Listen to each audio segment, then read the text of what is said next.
So I'm going to show you how to work or how to actually do the delta math. So I know some people might have a couple questions on this, so if you were not in class, this is going to be probably the easiest way to do the problems. Okay, you're going to notice I have a table right here. The table is going to be representing my answers according to my powers of I. What I mean is that if you saw the previous videos, we're going to be getting I to a certain power. For example, we have right here I to the power of 14. Now, what we're going to go ahead and do, and make sure you go ahead and grab a calculator, you're going to need it, mainly because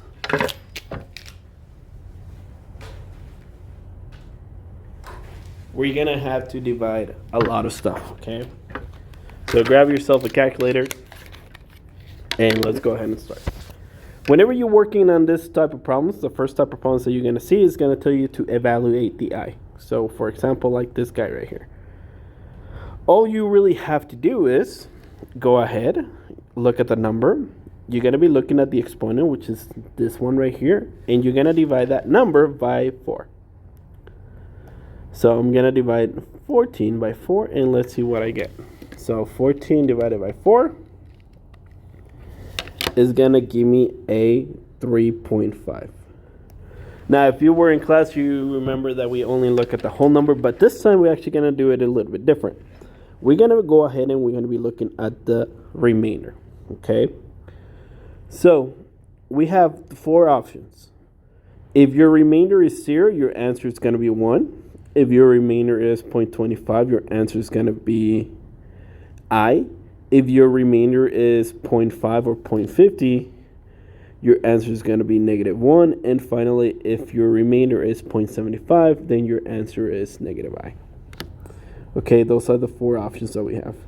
So if we look over here at the first problem that we have here, we got a 0.5. So if I look at my table, I know that this is going to be my answer. So my answer is going to be -1. Boom. That easy. Let's go ahead and do another one. Ooh. Yes, -1 right here. Boom. Let's go ahead and do another one. So the following is going to tell us to evaluate this 2 together. Now, if you get a problem like this, it's not very hard. It might look a little difficult, but actually all that we have to do is you're going to be adding both of your exponents first. So it's going to be 20 plus 41 is going to be 61. So technically we have I to the power of 61. Okay, so that's actually my actual problem here. All I have to do after I go ahead and add my exponents, I'm just going to go ahead and divide the exponent by 4. So we're going to do 61 divided by 4, which is going to give me 15.25. If we go ahead and look at our table, we're going to be looking for 0.25, which is this. So my answer is I. So the answer for this one is I. And so on and so forth. Let's do one more. So 83, we're going to go ahead and divide it by, let me see. We're going to divide 83 by 4.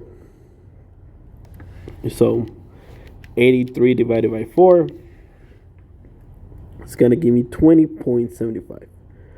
We go ahead and look at our table over here. We're going to see that 0.25 is going to give me -I. So my answer for this one is -I. And so on and so forth. So you're going to be continuing working on the delta math for that one. All right, that's the first section. Let's go ahead and do the second section that you're going to see here. Now, second section is going to tell you to simplify an expression. So it's going to look something like this.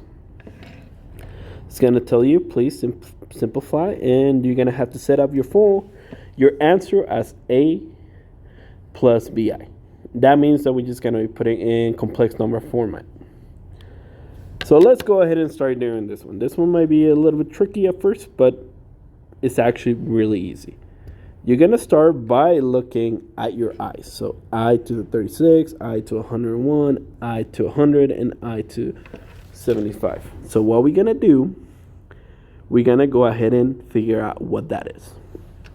So just like before, we're going to go ahead and divide this one, 36, divided by 4. Let me make this smaller, that way we can write it a little better.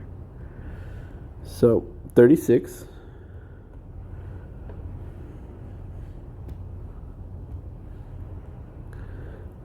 divided by 4 is going to give me, I believe it's going to be 9. But let's double check. 36 divided by 4.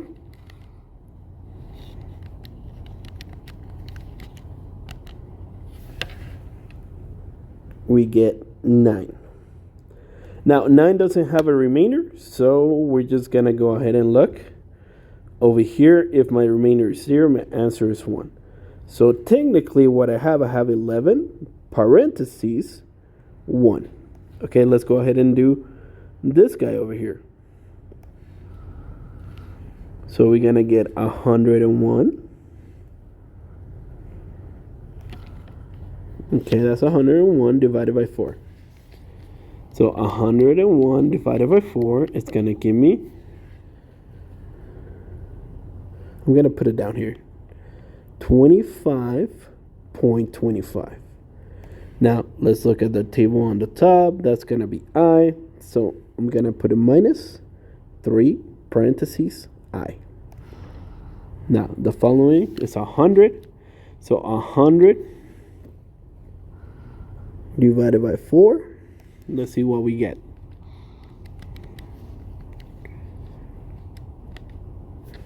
It's 25. Okay. Oh, I put 24. It is 25. Now, it doesn't have a remainder. So, again, that one's going to turn into a 1. So, it's going to be 10 parentheses 1.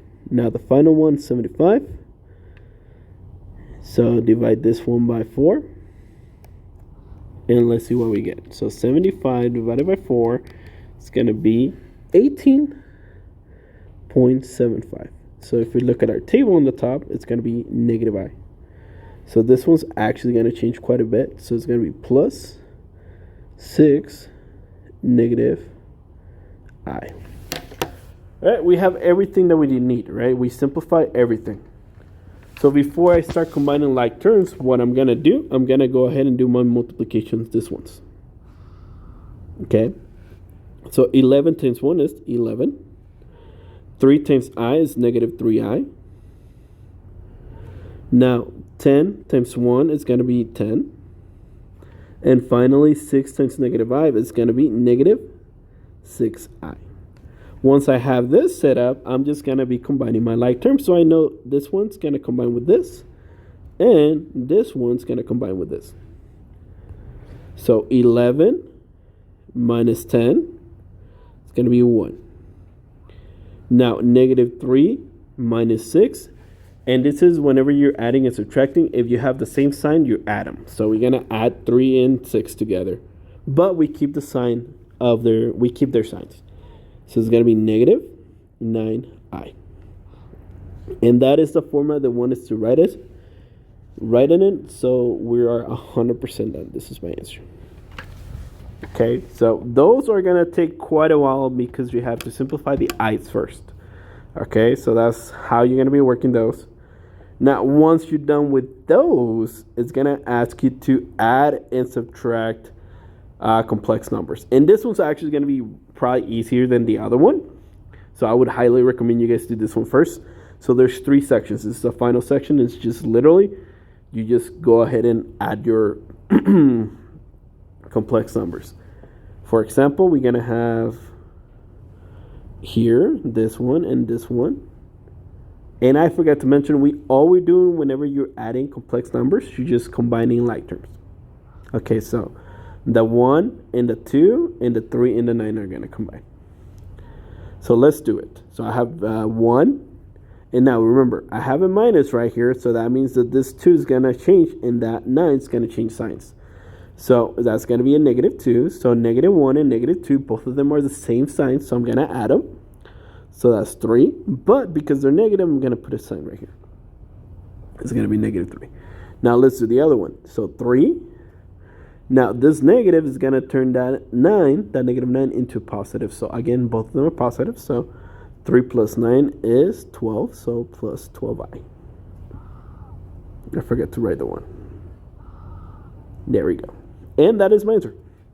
Remember, you always put the real number first, and then you put your imaginary number second. And that is it. That's literally all you have to do with those. So let's do another one. We have 11. We have negative 12. Both of them are negative. That way we add them. So that's going to be 23. Okay, but we have to keep the negative. Now we have negative 2i plus 4i. They're different signs. So if you have different signs, whenever you're adding and subtracting, you subtract. So 4 minus 2 is 2i. Now the reason why I put a plus is because whenever you have different signs, you subtract, but you keep the sign or the biggest one. And that is it. That is my answer for this one, and we're done. That is how you're going to be doing the Delta math. So if you have any other questions, let me know. I did a couple of those. I did only one of those because that one takes forever to do. I didn't want to do another one. But yes, so go ahead and just start working on those.